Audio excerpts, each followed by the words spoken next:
idea because, a lot of times we have these great and innovative ideas as teachers and as educators or people in the field, and we just maybe need an opportunity or funding in order to take that to the masses, or at least pilot that within our classrooms to see if it's going to be a resource that can be reproduced by other teachers and bring enlightenment to our students. So that is an opportunity for teachers out there who have great ideas of projects that center around tolerance or Black history, that they could compete for those grants, and it's the Teaching Tolerance Educators Grant. So I encourage you to look at the website for that as well. And in the issue, it talks about the perspective from the editor that has a lot of different concepts that after she went to the National Council for Teachers in Education for English, she was on the standing committee for against racism and bias in the teaching of English. And number one, I thought that was an interesting committee to have, a standing committee against racism and biases in the teaching of English in the year of 2020. But I guess that also culminates with the fact that there's a rise in diversity and inclusion officers or staff at institutions of higher education, and so it's only natural that it trickles down to the K-12 area. And so definitely if it's needing to be addressed at higher education, we definitely need to address it in the pre-K and K-12 area. So we're talking about Teaching Tolerance, which is the project of the Southern Poverty Law Center. Again, it is mailed out twice a year and 3 times online. But the editor also spoke about, her reason for getting into this particular field and why she felt like she needed to be vigilant about being an advocate for or standing up against biases within the education system. One was that she had her child, and just looking at the things that children were going through, the adultification of Black children in schools, and those who were disproportionately disciplined regarding their mental health needs. She felt like she needed to be more vigilant and pay more attention to the classroom experiences that her child was engaging at that particular time. And she talks about supporting educators to ensure that the vision is a lived experience every day for every child while they're going through particular issues that they may be facing in school. So in thinking about the millions of students, she said, that may have been humiliated in the lunch lines each day because they don't have the means, or their parents may not have paid their debt in the lunchroom, and so students are embarrassed in the class in the lunchrooms by having someone take a hot meal away from them and them being given a cold meal, which is less nutritious. And she talks about the shaming of why is lunch shaming persistent within this day and age, and how schools can go about implementing programs so that every student at that particular school, if they qualify, can have a hot meal, but shaming the student rather than taking that up with the parent. And then also the targeting of some students. One particular issue in Las Vegas where students were targeted and threatened by their white peers, and then it was done through social media. And that particular thing of them trying to then navigate through this educational system and this environment where they felt unsafe. And so with a lot of these things often go unnamed, they go unreported. And then, one of the other things that she mentions is curriculum violence, where students may be traumatized by having to reenact things that are demeaning regarding Black history or regarding slavery, and things that sometimes people may not do maliciously in the classroom, but for a lack of understanding of how it could impact the child, will subject them to certain things that can be harmful to their psyche.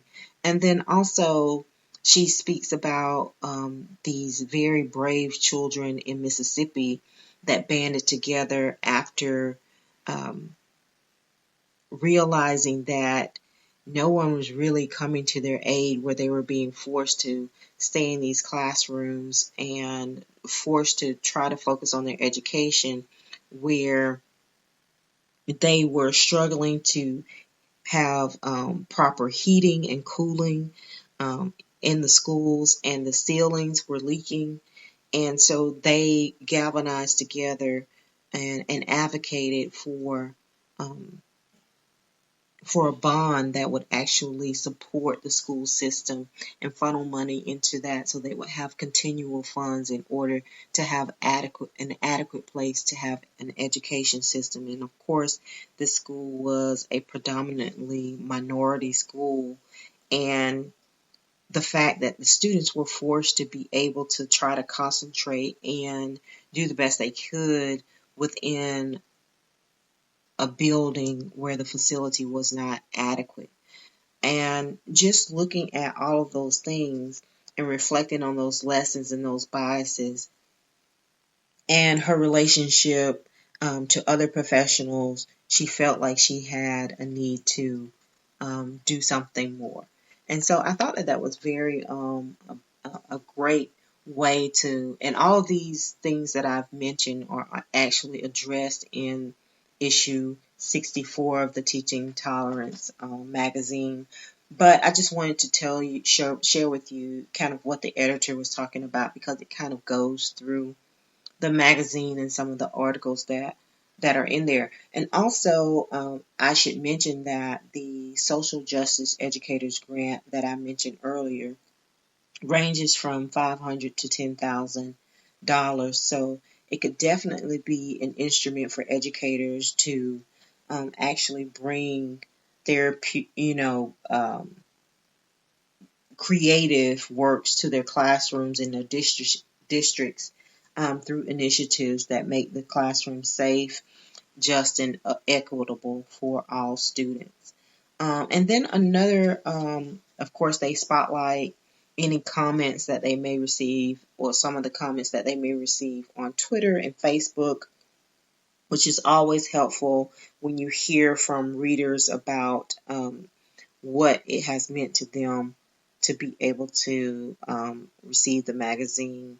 One of the comments was from a parent that talked about the movie When They See Us and the information that is provided within the Teaching Tolerance magazine regarding that.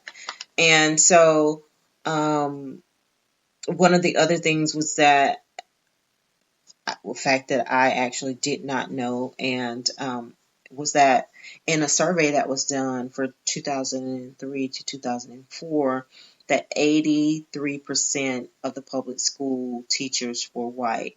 And then in 2015 and 2016, 80% of the public school teachers were white in that particular survey. I don't know if that shocks you, but it does me, because I kind of had the impression that the education system had diversified to a degree. But those are just facts out there that are in the Teaching Tolerance magazine. And so that just gives you another look into some of the things that are addressed within the issue. Also, they have a particular educational consultant that talks about her experiences in supporting schools and school districts and nonprofits, and just understanding the vision of where diversity and equity and inclusion and belonging practices can be implemented within their strategy that goes beyond the mission statement. And so her thinking is just move 1 degree. If you could understand one additional key point, it could move the meter towards a better understanding, so that they could simultaneously, have unique opportunities to explore diversity in a different way. Because a lot of times people, as she states, equate diversity and inclusion together in being equitable. And all of those are inclusive, and they are divided up, and they can be seen in different ways, and ways to respect people in their beliefs, their relationships, and being collectively fair to all students as they go through the education system. So that's another article that is in the Teaching Tolerance magazine. It also goes through, a lot of social justice issues. It has a professional development cafe. It has the students read section. It also has a digging deep into the social justice standards within the South, which is very interesting. And we talked about the lunch shaming. And then it also talks about lynching, and it talks about, let's just talk about it, K through 12 educators and how they could prepare the classroom conversation for critical topics and address school students' discomfort with the conversation and help them unfold it, and how you can go about doing that within the classroom by using personal writing prompts or offering students to share their viewpoint and establishing goals and norms. Of course, being positive with that situation, and just kind of guiding the conversation for students and letting them know that you understand the context of where they're going, and what they may or may not have encountered. And then if you don't understand it, asking questions to explore further about that child's experience, and trying to end the curriculum violence, where some people, keep secrets about things that are demeaning because they feel like maybe I should know better, or maybe I should never have participated in that. Maybe the students are verbally intimidated, or they receive threats from other students and teachers. Of course, there's physical violence that takes place, and then digital racism that happens, and then cultural curriculum violence that we talked about by having them do activities that are demeaning to them within their classrooms. So again, we're talking about the Teaching Tolerance magazine that is put out by the Southern Poverty Law Center. And if you have not had an opportunity to visit the Southern Poverty Law Center, I do encourage you to do so. They also have, what we're reading. They have a list of books that are centered around diversity and inclusion section within the magazine.